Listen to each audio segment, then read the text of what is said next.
nga xamante ni moom la président de la république wax ni que na fi jiitu yow nga taxaw d'accord ni que jàpp nga ni baax injustice boobu laa xeexoon 2014. ok kon da nga gis ni que c'est injuste le injuste.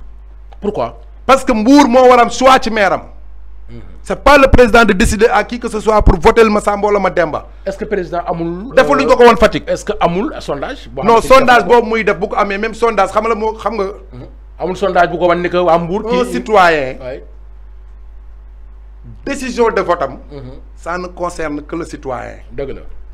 bañ nañ ko la moo tax ñun bañ gàcc kon kay nañ dem kër baayam rek jiital ko. la moo tax ñun la vote bi secret la. kon nañ dem kër baay ko ñuy jiital. ñun ñëpp yaayam ñun ñëpp famille bi yëpp ñu génn ko yow la. dañ la lieu de vote ba sax waroo faasal couleur. mu identifié wu wala note wala quelque chose comme ça. parce que le vote est secret. ni mu doonee secret.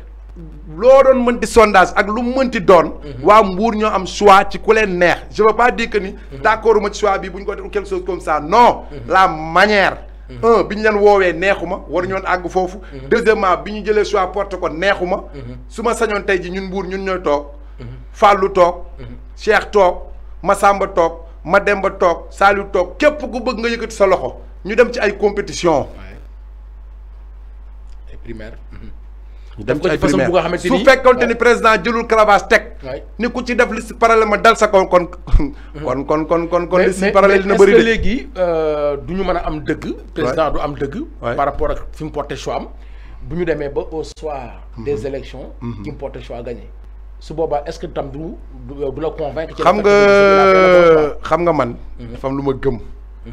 mooy. même bu doonee maire yow. taxul tam yow d'accord ci. non dama la wax sànq ni la képp ku doon meeru Mbour. man je vais t'accompagner fa ma ko mënee wala fa nga ma soxlaa. d'accord sans nga impliqué ma man mën naa jëriñ sama dëkk bii. très bien sans ma jege la. billaahi wallaahi wal kitaabi amul benn maire boo xamante ni. mës naa ñëw. ci sama événement bu ma organiser ma ñëw wax la. bañ naa ko bu ma bokkee ak ay nit. ci teraanga. ka ko yelloo laa ñëw ne jox leen ko moom ñu pare ne ko xaw ma pare ne benn nit ñaari si loo patronat de Massamba ma parce que politiciens yi gaaw a xewal ñoo ko reet yi. Omar yu mbërki dee moo njaay. wallaay lam de caajaay. maa koy nuyu de passage. su daa dugg si ci dëkk bii. chel la ko responsable yëpp di xaar. Mahmoud Salami avant muy doog kii dañ koo zappe. bind naa ko sax. Omar bu daan ñëw lañ koy xaar. ba mu ñëw ñu àndandoo dem tey jii da ngay dégg sur le patronage de Omar da nga koy déggati. dafa mel ni existé tul. mais est-ce que warul mën nekk une leçon ci ñi nga xamante ne ñoom la ñuy wax sur le haut patronage. de tôt ou tard pour ñu xalaat ni xam nga man damaa doon wax Saliou ni ko sëñ Saliou. Samb bu ñu dematee ñu tegal ñu fauteuil yi. ak loo mën a doon ak ndomb tànk boo mën a am. nañ toog ci basang gi. te yàlla tax. xam nga lu tax. pourquoi ëllëg siis boobu keneen na koy moom. te gi nga politique. boo bokkatul doonatoo ko. basang nga yellool. dëgg la de boo mokkalool wala nga fàtte nañuy toogee ci basang yàqu nga. dëgg la parce que fauteuil bi éternelul. te ñoom dañoo gëm ni fauteuil bi dafa éternel dañ cee war a toog. fait un peu remarque. te lu ma wax lu ma gëm la. Saliou Samb naa fekk 2 mandats ci stade de Mbour. damaa ni doy na assez. bugguma sax saaga fekkuñ ci. nañ ko dañ jébbal lengee ñeneen ñu dem. bañ nañ ko ba sax bi gars yi di bañ dama ne ko boo laa tekki ma bàyyi laa aduna pour mu démissionner pour mu bàyyi keneen ñëw jël. doxal. loolu sax dinañ ci ñëwaat. ndax parce que dama gëm ne rek. ñu ngi ci nit ki dafa am foo xamante ni. fa nga war a yow dafa assez liñ daan doy na. dëgg la da nga war a doyal dem. nguur nga bàyyi ko bala mu lay bàyyi c'est très bu dee important nguur la dama la choix président. président moom la intéressé. même bu ñu gagné woon sax war nañoo xam ne influence am na ci bu jógee palais. man de Mbour bés moo fiy ñafe. billaahi waa Mbour laay oo rek ne leen kaa leen jàppale ma suñ ma jàppale ma xam ne man. mais kon est-ce du ma xaar kenn ni leen ni président kooku su gagné sax est-ce que mérite bi dina fa nekk carrément c'est parce que nekkul ni que choix bi dafa jóge ci waa Mbour wala ñi ngi ko seqal mais dañoo indi jaasi ak yet. soo triché bag nuñ lay def. waaw yenn saa yi day moom. xam nga déjà moom mérite. dëgg la parce que da ngaa triché. waaye bu ñu la jàppee nuñ lay def. dañ lay dàq. lay dàq waay même boo amee bag sax. valable.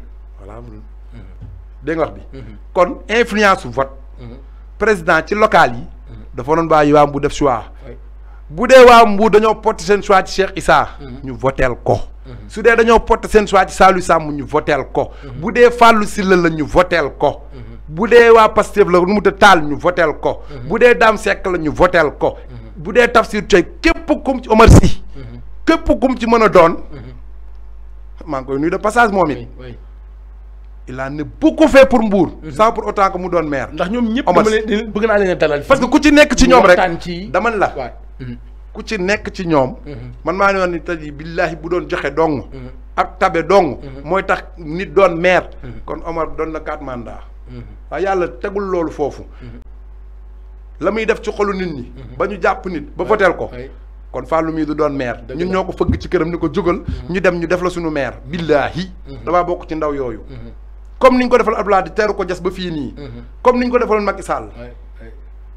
man loolu laa gëm. mais li ma doon def yooyu yëpp damaa bëgg président bu ñëw. waaye nga fonkal ma dëkk bi defal ma loo xamante ni daf ñoo jomb ñu lay fay lu ñu te Macky Sall ñoo koy defal loo xam ne ni. du man da koo jomb mais dañ koo defal ba defal ko loo xamante ni Mbour mënatul fay Mbour ñun. tous les élections dañ ko remporter à 100%. amul élection fi référendum amul lu fi jaar te joxuñu ko ba mu mat. waaye ñoom ñii nekk nii bu ñuy campagne. nañ ma wax lan la ñu def ci biir Mbour. léegi kon déjà moo ñu dugal ci campagne bi ku mel ni le maire sortant. waay bokkoon ci coalition bi moom moo ko fal. mu nekkoon maire mu dem ba ci biir. injustice yi nga xamante ni moo ci am. tax na mu daal di beru. léegi est-ce que beru boobu mu beru. du am lu muy xaw a yàqaat ci carte gi. bu ñu demee ba nekk ci campagne bi wala ñu dem ba au soir du. xam nga politique. jeu de dame la jeu d'échec laa ko jàppe man. lu bëri feeñ na nag quand même. lu bëri est-ce que maire bi dafa liggéeyal wala maire bi daa amuloon jàppale. est-ce que état nga ko doon jàppale ou état jàppale ko yooyu yëpp da cee feeñ. parce que bu ñu mënee xëy ba tey rek ñu ne Fallou na topp na le na doon bëy. yéen waa APR tër leen ko rendi leen ko takk leen bët yi. takk leen tànk yi. na naaj te ba mu yuuxu. aka ñaaw. kon mu am na fulla ci li mu def nii. aka ci am fulla naw naa ko ci. naw naa ko ci. ban avenir parce que bu doon mooy keneen la. war na toog wala mu ne président def na choix am. boot dinañ wala quelque chose comme ça. mais équipe loolu lañ koy doyee. très bonne équipe mu ngi ci ginnaaw peut-être. ñu ngi koy jàppale dëggal ko génne seen i liste def seen te nag sans bruit de trompette ni trompette. dara boo leen koo koy wax. ñu ngi liggéey seen i liggéey comme nañ ko defoon 2014. ñii it ñu ngay liggéey seen liggéey. te koo ci gis maanaam xolal. des fois j'ai envie de rigoler parfois. Le bon choix. Chacun peut le bon choix. Dis-moi le bon choix. Qui est les mauvais militants? Qui sont les mauvais militants? ñëpp ay sénégalais te pourtant ñëpp dañu considérer war a doon considérer seen bopp comme le maire. Oui, c'est sûr. comme le maire. amul le choix amul le bon choix amul yooyu. xam nga la moo fi am. kan moo ci gën a bëgg dëkk bi pour liggéeyal dëkk bi. ok ci liy feeñ. normalement bala nga doon maire dañ laa war a waatloo. doo sàcc suñu alalu askan. doo sàcc alalu réew mi. doo laal loo moomul. doo laal luñ la joxul. da ngay yem ci liñ la joxul muy sa sel da nga ci yem. kon bu ñu ñëwee Mbour ma gagné leen. ok léegi Fallou Sylla par rapport ak choix bi mu def nii ñu ngi koy nuyuwaale au passage moom itam. wax dëgg yàlla ay sondage yu fi génnoon. ci maire yi nekk Sénégal yëpp gis na ni que am na ci position bu baax boo xamante ni kon dafa mel ni li sondage yi di génne. ak réalité yi ni war a mën a làmb di ko daj. bokkul ak ñi les détracteurs wala ay wujjëm di wax. xam nga foofu da nga may defaat est-ce que yuuxu mënut a yuuxu. non da nga may defaat ree bu dee choix la président bi def. waaw Macky Sall bu dee choix la jëlee. waaw. waaw Fallou mii lañ ñu moo topp ci maire dëkkam Fatick. bonne gestion. waaw. da ngaa gis koo bind Mbour. c'est vrai man de bind naa ko sama page. man loolu jaaxal na ma mu am loolu. félicité ko devant tout le monde. ñenn ñi di mer. parce que kenn tënku ma man. billaahi kenn du ma tënk. ku fi def lu baax ma wax ko ni ko waykat bi defee. ku fi wax safaan mën na bël la ko suturaal la ndax damaa bëgg ma suturaal. waaye lu baax moom dama koy fësal. ba mu jëlee deuxième damaa xaatim bindal ko. ñëpp di ci commenté ñëpp ña mu àndalu ñu zappe daal di noppi. waaye bu fekkee ne Mbour a am ndam man jàpp ma ni Fallou am ndam. bu fekkee Mbour a am ndam nañu célébrer ndam boobu. te ni ko jërëjëf yokkaatal. su dee côté infrastructure la ñu xool lu manque ñu ne ko dollil ëllëg ki war a doon maire yàlla bind na ko bu yàgg ni Seydi ñu ngi koy bind ci aras te kenn du ci mën dara liñ naan garab gi war a doon pénc gorkat du ko gis ab law bi du ko gis ba naan da koy gor. mais léegi est-ce que war a fal noonu position boobu mu am noonu. waaw ban chance la ko war a mën a jox ci élection yi. man de dégg naa ci wéy béy mu wax ma dégg it mu ne ma troisième moom waxatuma ko quatrième bi laa xool lu koy suukar moom de wax na ma ko. moom wax la ni la. barki Mouhamed rajo la ko wax na ba tuul. mu ni Fallou Sylla nee na. troisième mandat bi. waaw waxatuñ ko quatrième bi lay wax. te ku mbuur ku tàllal loxo ma ñaanal la nag. sama maama daan def loolu. ku ko tàllal loxo ma ñaanal la. gis nga benn politicien bu dem Touba sëñ Mountakha dàq ko. Tiwaawoon nu ñuy def. ku ñëw ñaanal la Fatiha ak Falaq ak Naas yi def ci ñaan jox la nga dem sa yoon noonu laa mel ci Mbuur. kenn bënnul sama bët. kenn amul lu ma la toppee. kenn amul lu ma la yaakaare. est-ce que du pël dafa am lu mu yëg ndax doomu daara la wala lu war a mën tax mu yaakaar ni daal élection yi ni ñëw nii Fallou Sylla am na yaakaar mu bëgg pare pour. xam nga su demee ba affaire yi kii. xam nga dinaa respecté ligne bi yëpp. waaw gis nga ku boo ko xoolee candidat bu dugg rek defal naa la bonne chance. bon courage et bonne continuation. sama page Facebook ku ci dugg rek dugal naa la parce que bu li yëpp weesoo. bu ma deewoon tey yàlla na yéex. nga gis leen ñoom ñëpp ñu ñëw. parce que doomu Mbuur bi mooy wane boppam. keneen noonu dañuy daje dëj yi. daje ci xew yi daje ci affaire yi. du dëgg. waaye ku ne war nga am autonomie ab sa courage bopp. est-ce que dama la wax. nga xool fi mu nekk fan la. fan nga ko yaakaar nga dugal fa sa loxo. nga jàppale ko la déggee yow déjà li ngay wax nii da nga koy wax en tant que doomu Mbuur. en tant que doomu Mbuur dëgg rek. mais nekkul benn clin d'œil boo koy def pour en cas de cas. fii kenn dafa mérité sama clin d'œil man. ñi dañ maa raw. ok. rawuñu ma.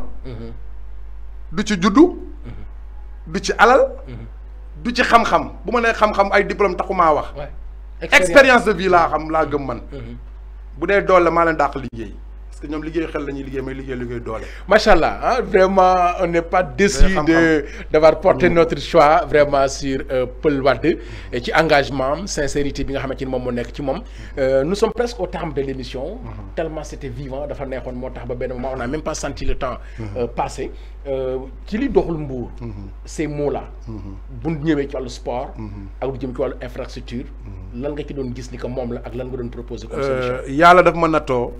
ba ci sport dama ko pratiquer. football fi basket fi. du dëgg. ba samay rakk tey génn defi ba ñëw ay international am nañ ko ci Mbuur. waaye foofu clin d'œil laay defaat. di lancer dooy Mbuur yi génn ci biti ñoo xam football yi moo xam basket yi. waaye nañ fàttaliku dëkk bii comme ni Sadio Mané tojee Bambali. c'est très important. c'est très important. kawe lay def. ca kaw la jëm. du wàccaat ci suuf mukk ci àdduna. parce que yàlla mënoo def yéen sa dëkk. xubbul watani. minal iman loolu la ñu wax. bëggal sa dëkk. dafa bokk ci jaamu yàlla. nañ jéem li Sadio Mané jéem. nañ ko jéem sax. le minimum nañ ko jéem ak a ñoo bëri. waaye fi nga gis ku jógee Stade de Mbour def fi carrière yam génn. tous 10 ans toog naa ko Stade de Mbour. ku ci mel ni Diène Faye de maa ngi koy remercier. loxo ma ngi ci ba léegi Diène Faye. ku baax la. ñu ngi koy nuyuwaale au passage dëgg waaye bu ñu ñëwee équipe bu nawetaan la ñuy defal. équipe bu koñ yi équipe bu ruq yi moo tax yàlla leen wan rek. équipe nationale bi Mbuur am na ci place de. 0 place léegi. dañu xoolaat lan la. dëgg la ok loolu ci côté doomi Mbuur yi nga xamante ne Mbuur yi kooku dama leen ci sensibiliser. mais ci côté ma leen mais dama ci sensibiliser. beneen bi moo ci sport. stade Mbuur. président Saliou ñun ñoo ko indi. ñun ndaw yi dénk koy stade mu def liggéey bu mucc ayib. dëgg la. 10 ans yoo xamante ni kenn dootu ko fàtteeti ci Mbuur. te damay wax ni nul ne peut. comme ni président waxee nul ne peut faire 2 mandats consécutifs. man damay wax ni nul ne peut accéder au sommet de Saliou. ou traverser ko mënul nekk dama koo gëm. après mooy gis nga. dafa jógee rek équipe bi chuté parce que ni mu doon ménager ak ni mu doon defee ñun ñi ñu accompagner woon ko. am ouverture nga ñuy saaga ndey ñuy muñ nga ñuy xas ñuy muñ day sàcc day def lii day def laa ñuy muñ di dem ba def résultat yi moo tax man leen du ma seen moroom ñoom man je suis le seul dirigeant boo xamante ni damaa bokk ci ñi indi président bokk ci ñi yéegal bokk ci ñi jël coupe joxe sans os et chair lépp laa joxe je suis le seul dirigeant boo xam ne man maa gaañu Demba Diop ñi may opéré sama carte prestige mu ngi woon sama poche kon ci sport desalu ma Mbuur dara waaye lan na Mbuur gagné ci sport tous stade baa ngi nii baaxul. foofu lañ jëm si woon léegi stade Caroline Faye ni mu mel. stade bi mooy. ak position bi ñu wax ni moom la. boo yées. waay léegi bu defam terrain basket bu baax. wala problème bi nekk. bu defam terrain basket bu baax. waay waroon na mën a am ci sa jom comme Maris Ndiaye. waay jóge hôtel yi. ça me fait mal bu ñuy wax 3e plus grande ville. tous du Sénégal. loolu wax la ci loolu dañ ñu koy dóore. sur le plan sportif bu ñu demee ba stade Caroline Faye mel nii. waaye mënoo am 4 équipes professionnelles ci biir de ou 5 même. boole ci jàmbaar.